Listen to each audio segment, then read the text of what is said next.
வணக்கம். இந்த பதிவு வந்துட்டு ஆண்களுக்கான பதிவு. சரிங்களா? ஆ, நான் ஏன் வந்து ஆரம்பத்திலேயே சொல்கிறேன்னா, இனி இனி இனிமே நான் பேசக்கூடிய விஷயங்கள் வந்து பார்த்திங்கன்னா, ஆ, ஆண்கள் ஆண்கள் வந்து தெரிஞ்சிக்க வேண்டிய விஷயங்கள். யார் இந்த ஃபேமிலிக்குள்ளே வந்து என்ட்ரு ஆகிறதுக்கு முன்னாடி, சரிங்களா, ஃபேமிலிக்குள்ளே என்ட்ரு ஆகிறதுக்கு முன்னாடி இருக்கக்கூடிய ஆண்கள் வந்து தெரிஞ்சிக்க வேண்டிய விஷயங்கள் இதெல்லாம். சரிங்களா? இஷ்டம் இருந்தால் கேளுங்க, இஷ்டம் இல்லைன்னா நீங்கள் வந்துட்டு ஸ்கிப் பண்ணிட்டு போயிடுங்க. நீங்கள் இப்போ இது நீங்கள் கேட்காம நீங்கள் ஸ்கிப் பண்ணிட்டு போவதனால என்ன தெரியுமா நடக்கும்? நான் இப்போ சொல்ல போகிற இந்த இந்த வார்த்தைகள் எல்லாம் பார்த்தீங்கன்னா, உங்கள் வீட்டில் இருக்கிற பெண் பிள்ளைகள் கேட்பாங்க. சரிங்களா? உங்கள் தங்கச்சி கேட்பாங்க, என்ன உங்கள் அக்கா கேட்பாங்க. சரிங்களா? அதனால் ஐயோ நம்ம அக்கா ஆச்சு, நம்ம தங்கச்சி ஆச்சு, அவங்களாம் வந்து என்ன என்ன என்ன அவங்க கேட்பாங்க அப்படின்ட்டு தெரிஞ்சுக்கணும் அப்படிங்கிற விஷயம் தான் கேளுங்க, அப்படின்னா போயிடுங்க. ஓகேவா? இப்போது வந்து ஒரு ஆண் பெண் வந்துட்டு குழந்தை வந்துட்டு கன்சீவ் ஆகி குழந்தை வந்து பிறக்குது இல்லைங்களா? குழந்தை வந்து பிறக்குது அப்படின்னாலுமே என்ன நடக்கும் தெரியுங்களா? அதில் அந்த பெண்கள் உடம்புல உண்டாகக்கூடிய மாற்றங்கள், அதே மாதிரி ஆண்களுக்கு வந்துட்டு வந்து எந்த மாற்றமும் வந்துட்டு ஆணுடைய பாடியில் வந்துட்டு உண்டாகாது. ஆணுடைய பாடியில் எந்த எந்த மாற்றமும் பெரிய அளவில் வந்துட்டு உண்டாகாது. சரிங்களா? என்ன ஏன் உண்டாகாதுன்னா, நீங்கள் வந்துட்டு ஒரு பர்சன் கூட சரி, ஒரே ஒரு பர்சன் கூட அந்த ஃபேமிலியுடைய டெவலப்புக்கு, சரிங்களா, அந்த சந்ததி விருத்திக்கு நீங்கள் ஒரே ஒரு பர்சன் கூட நீங்கள் காண முடியாது. நீங்கள் ஆம்பளைன்ட்டு நீங்கள் வந்துட்டு சொல்லிக்கிறீங்க பார்த்தீங்களா? சரிங்களா? அதுக்கு காரணமே பார்த்தீங்கன்னா அது அந்த பெண்கள் தான். சரிங்களா? என்ன அது அந்த அந்த தகுதியை வந்துட்டு அவங்க தான் வந்து உங்களுக்கு தராங்க. அவங்க நினச்சா அதை அந்த அந்த அந்த கரு வந்துட்டு அவங்க என்ன வேணால் அவங்க வந்து செய்ய முடியும். சரிங்களா? என்ன வேணால் அவங்க வந்துட்டு இல்லாமல் கூட அவங்க வந்து பண்ணிக்க முடியும். நீ ஒன்றுமே இல்லை அப்படின்ட்டு காலம் முழுக்க அவங்க நீங்கள் யார் அப்படிங்கிறத எப்படி வேணால் அவங்க வந்து வெளியில் வந்துட்டு உங்களை வந்து காமிக்க முடியும். அப்படியே வந்துட்டு அவங்க வந்துட்டு இருக்காங்க. அவங்க எவ்வளோ ட்ரூத்தாக இருக்காங்க உங்களுக்கு சொல்லுங்கள். நீங்கள் எப்படி இருக்கீங்க? நீங்கள் எப்படி இருக்கீங்க? சரி, நீங்கள் எப்படி வந்துட்டு போங்க. சரிங்களா? அதை பற்றி எனக்கு கவலை இல்லை. என்ன சொல்ல வரேன்னா, இப்போது வந்துட்டு பெண்கள் பாடியில் வந்துட்டு உண்டாகக்கூடிய மாற்றங்கள், சரிங்களா, பெண்கள் பாடியில் பார்த்தீங்கன்னா அந்த தாய்ப்பால் வந்து தரதுனால அந்த செஸ்ட்டு வந்துட்டு அவங்க வந்து தளர்ந்துடும். சரிங்களா? செஸ்ட் வந்து தளர்ந்துடும். அந்த குழந்தை வந்துட்டு கன்சீவ் ஆகி அவங்க அந்த வயிற்றில் தானே அவங்க வந்து கன்சீவ் ஆகி அந்த குழந்தை வந்துட்டு பிறக்க வைக்கிறாங்க. அப்போது அந்த அப்டாமன் வந்துட்டு அவங்களுக்கு வந்து பெருசாகும். சரிங்களா? அப்டாமன் அந்த மசில்ஸ் பார்த்தீங்கன்னா, அந்த வயிற்று மசில்ஸு அது எல்லாமே வந்துட்டு அவங்களுக்கு பெருசாகும். சரிங்களா? என்ன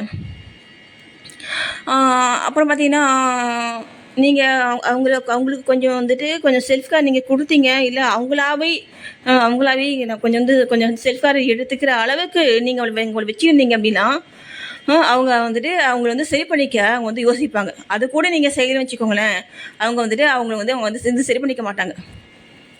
அப்படியே தான் இருப்பாங்க காலம் முழுக்க. சரி, அப்படியே தான் இருப்பாங்க. அந்த பானை வைத்தோடையும் என்ன அந்த அந்த அதே மாதிரி தான் அந்த பார்க்க வந்துட்டு ஒரு நம்ம பார்த்துக்க முடியும். நம்ம அம்மாக்கள்லாம் நம்ம பார்த்துக்க முடியும். நம்ம அம்மாக்கள் நம்ம பார்த்துக்க முடியும். நம்ம பாட்டி, நம்ம தாத்தாவை நம்ம பார்த்துக்க முடியா? அதே மாதிரி தான் அவங்க வந்துட்டு இருப்பாங்க. சரிங்களா? என்ன இதெல்லாம் என்ன இப்போ நீங்கள் வந்துட்டு நீங்கள் என்ன பண்ணுறீங்க, கொஞ்ச நாள் கழித்த உடனே அந்த அந்த பிள்ளைங்களாம் வந்து பெருசான அப்புறமா பார்த்தீங்கன்னா உங்களுக்கு உங்கள் மனைவியை பார்க்க உங்களுக்கு பிடிக்கல. ஏன்னா பார்க்குறதுக்கு வந்துட்டு ரொம்ப வந்துட்டு அசிங்கமாக இருக்காங்க. இல்லை, நீங்கள் வந்துட்டு அழகாக இருக்கீங்க. இல்லை, நீங்கள் ரொம்ப அழகாக இருக்கீங்க, அவங்க ரொம்ப வந்துட்டு அசிங்கமாக இருக்காங்க. அதனால் நம்ம என்ன பண்ணுறது, சுத்தமாக வந்துட்டு நல்லாவே இல்லையே பார்க்குறதுக்கு அப்படின்ட்டு நீங்கள் என்ன பண்ணுறீங்க, அவங்க திட்டிகிட்டே இருக்கீங்க. இதானே செய்கிறீங்க பல வீட்டில். அவங்களும் சரி நம்ம வீட்டுக்கு அதை எனக்கு தெரியாமல் செய்தார், நம்ம என்ன செய்ய முடியும், நம்ம பிள்ளைங்களை மட்டும் பார்த்துட்டு போகலாம் அப்படின்ட்டு அவங்களும் அதெல்லாம் வந்து ஒரு பெரிய விஷயமா எடுத்துக்காம ஃபஸ்ட்டு முறை திட்டும்போது தாங்க கஷ்டமாக இருக்கும். அடுத்த முறை திட்டும் பொழுது என்ன அந்த கஷ்டம் வந்து கொஞ்சம் ரொம்ப கஷ்டப்பட்ட அளவுக்கு கொஞ்சம் வந்து கஷ்டம் வந்து குறையும். அப்படியே பழகிடும். திட்டி திட்டி திட்டி திட்டி அவங்களுக்கு பழகிடும். சரியா? அப்படி தான் விஜய் இன்றைக்கி தான் யார்கிட்டையும் சொல்லக்கூடாதுன்னு தானே சொல்கிறீங்க. ஐயோ சொன்னால் போச்சு, உடனே குடும்பம் மானெல்லாம் போயிடும் உங்களுக்கு இல்லை என்ன? அதான் அவங்க யார்கிட்டையும் சொல்ல மாட்டாங்க. நீங்கள் இஷ்டத்துக்கு நீங்கள் ஆடலாம் சரிங்களா? இப்படியே போயிட்டுருக்கு பார்த்தீங்களா? கடைசியில் நீங்கள் பெற்ற அந்த பெண் பிள்ளைங்க அதே மாதிரி உங்கள் பையன் சரிங்களா? இவங்களுக்கு வந்து மேரேஜ் ஆகிட்டு ஐயோ நம்ம பிள்ளைக்கு மேரேஜ் ஆகுது, நாளைக்கு நம்ம பிள்ளைக்கு வந்துட்டு வந்து ஒரு குழந்தை பிறந்தா அதை பார்த்துக்கிறதுக்கு ஆள் வேணுமே, நம்ம மனைவி மாதிரி யாரும் வந்து பார்த்துக்க மாட்டாங்களே அப்படின்னு சில பேர் வந்து நினைக்கிறீங்க. யார் நினைக்கிறீங்க? இந்த குடும்ப வாழ்க்கையில்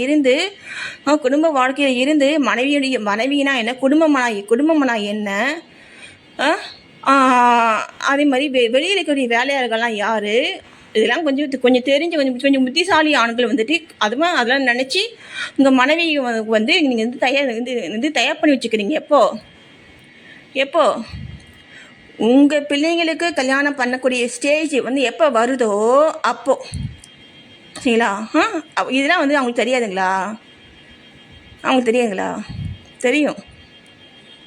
தெரியுமில்ல உங்களுக்கு? எதனால் எந்தெந்த டைப்பில் என்னென்ன மாதிரி நீங்கள் வந்துட்டு பேசுவீங்க, நீங்கள் வந்து மொழி மாற்றுறாங்க அப்படின்ட்டு ஒரு காமெடி வந்துட்டு சொல்லுவாங்கள்ல, அந்த மாதிரி யார் கவுண்டமணி செந்தில் காமெடி அந்த மாதிரி அவங்களுக்கு எல்லாம் தெரியும் சரிங்களா? அவங்களுக்கு வேறு வழி இல்லை. பிள்ளைங்க வாழ்க்கை நல்லா இருக்கணும் அப்படின்ட்டு அவங்க வந்துட்டு அதெல்லாம் வந்து கண்ணும் காணாமல் அவங்க போகிறாங்க ஓகேங்களா? என்ன இதுதான் உண்மை. இப்போ இவ்வளோ விஷயங்கள் வந்துட்டு இந்த ஃபேமிலிக்குள்ளே என்ட்ராகிறதுக்கு முன்னாடி நடக்கும். இதை யார் தெரிஞ்சுக்கணும் என்ன? அது மட்டும் கிடையாது, அந்த உங்களை நம்பி வர அந்த பெண்ணுக்கோ இல்லை அந்த பெண் வயிற்றுல பிறக்கக்கூடிய பிள்ளைங்களுக்கு ஒன்றா தான் நீங்கள் போய் கேட்குறீங்க, மேக்ஸிமம் போய் கேட்குறீங்க. அந்த பெண்ணுக்கு வந்துட்டு ஏதாவது வந்து ஒரு சங்கடம் வந்துட்டு உங்கள் சொந்தக்காரங்க மூலமாகவோ இல்லை அவங்க சொந்தக்காரங்க மூலமாகவோ வந்து வருதுன்னா நீங்கள் போய் அதை வந்து கண்டுக்க மாட்டேங்கிறீங்க. அப்படியே வந்துட்டு என் தங்கச்சி வீட்டையும் வந்துட்டு இதே மாதிரி தான் நடக்கும். அதை வந்துட்டு நீங்கள் வந்து கண்டுக்க மாட்டேங்கிறீங்க. அந்த பெண் வந்துட்டு ஒரு முறை செய்யலாம், ரொட்டீனாக அதே செஞ்சுட்டு இருந்தால் அது வேறு வழி இல்லாமல் இந்த மாதிரி செய்கிறாங்க. நீங்கள் கேளுங்க, நீங்கள் கேட்டால் அவங்க செய்ய மாட்டாங்க அப்படின்ட்டு அந்த பொண்ணு தாங்க முடியாமல் சொல்லும்போது கூட அந்த வேலையை நீங்கள் செய்ய மாட்டேங்கிறீங்க இல்லையா? அப்போது அந்த மன வருத்தத்தோட தான் அந்த பொண்ணு காலம் முழுக்க உங்களோட வந்து அது வாழுது, அந்த பிள்ளைங்களையும் வந்துட்டு வாழ வைக்குது. கடைசி வரைக்கும் அந்த பெண் வந்துட்டு உங்களுக்காக தான் வாழுது இல்லைங்களா? இந்த மாதிரி ஒரு வாழ்க்கை முறையை நீங்கள் கொண்டு போகும்பொழுது பார்த்தீங்கன்னா உங்களுக்கு பிறவி வந்து முடியாது சரிங்களா? ஏன்னா பெண் பாவம் ரொம்ப ரொம்ப ரொம்ப ரொம்ப கொடுமையானது சரிங்களா? பெண் பாவங்கிறது ரொம்ப ரொம்ப ரொம்ப ரொம்ப ரொம்ப ரொம்ப ரொம்ப கொடுமையாக இருக்கும் சரிங்களா? அந்த பாவத்தை மட்டும் நீங்கள் வந்து சேர்த்துக்கிட்டிங்கன்னா என்ன, அதெல்லாம் வந்து யோசித்து இனி வரும் காலங்களில் நீங்கள் அந்த பிறவி அந்த நோக்கத்தை வந்து அடையணும். அதுக்கான மாதிரியான வாழ்க்கையை வந்து வாழ்ந்து பழகுங்க. உங்கள் பிள்ளைங்களையும் அந்த மாதிரி வந்து வாழ வந்து பழக்குங்க. ஓகேங்களா? சரிங்களா? உங்களுடைய ஆன்மா வந்துட்டு எப்பயுமே கடவுள்கிட்ட போயிட்டு சந்தோஷமாக இருக்கணும் அப்படின்றதுக்காக தான் நான் சொல்கிறது சரிங்களா? நன்றி.